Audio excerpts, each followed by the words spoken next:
उन्हाळा सुरू झाला की जेवण जात नाही. अशा वेळेला काहीतरी चटपटीत खावं असं वाटतं आणि जेवताना तोंडी लावण्यासाठी आपण कच्ची कैरी मीठ लावून खातो. पण रोज रोज तेच कच्चं खाणं कंटाळवाणं वाटतंय. तर आज मी तुम्हाला सुपर टेस्टीच रेसिपी दाखवणार आहे, एकदम झटपट बनवणाऱ्या. तर त्यातला कैरीचा छुंदा आणि तिखट चटपटीत कैरीची चटणी ह्या दोन्ही रेसिपी करायला एकदम सोप्या आहेत. पहिल्याच प्रयत्नात एकदम परफेक्ट बनवाल आणि चव अशी की बोटं चाटत बसाल. चला तर मग रेसिपीला सुरुवात करूयात. तरी ते मी 4 तोतापुरी कैऱ्या घेतल्या, त्याची साल काढून घेतली आहे. आता ही साल आपल्याला फेकून न देता ह्याची चटणी करायची, चुंदा करायचा आहे. तर आज चटणी करून घेऊया. आता ही सर्व साल मिक्सरच्या भांड्यात टाकायची. त्यामध्ये 2 हिरव्या मिरच्या, 7 ते 8 लसूण पाकळ्या, थोडीशी कोथिंबीर आणि थोडासा पुदिना, साधारण दोन्ही सुद्धा पाव वाटी आहे. चवीनुसार मीठ.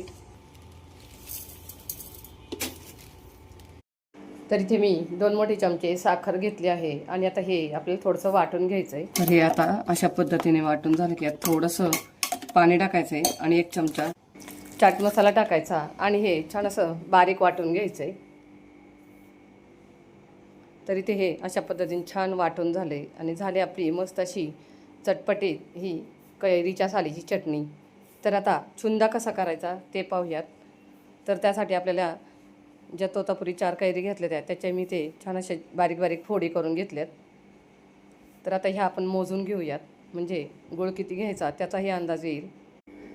तर इथे साधारण 2 ते 2.25 वाटी कैरीच्या फोडी भरलेल्या आहेत. आता त्यानुसार आपल्याला यामध्ये 1.25 वाटी गूळ घालायचा आहे.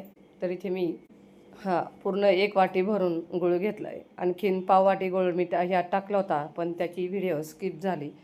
आता यामध्ये आपल्याला मसाले टाकून घ्यायचे. तर 1 चमचा बेडगी मिरची पावडर, अर्धा चमचा लाल तिखट आणि पाव चमचा हळद टाकायची आणि आता हे सर्व व्यवस्थित मिक्स करून घ्यायचं आहे. आणि अशा पद्धतीने मिक्स करून आपल्याला हे 5 ते 10 मिनटं ठेवून द्यायचं आहे. तर इथे 10 मिनटं झालेले आहे. तर इथे पाहू शकता मस्त असं गूळ थोडासा विरघळला आहे आणि कैरीचं पाणी सुटलेलं आहे.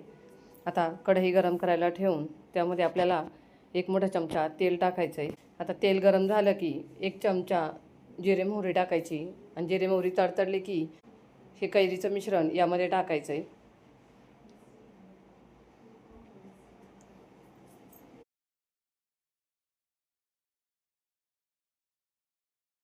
आणि आता हे सर्व कैरीचं मिश्रण आपल्याला परतून घ्यायचं आहे.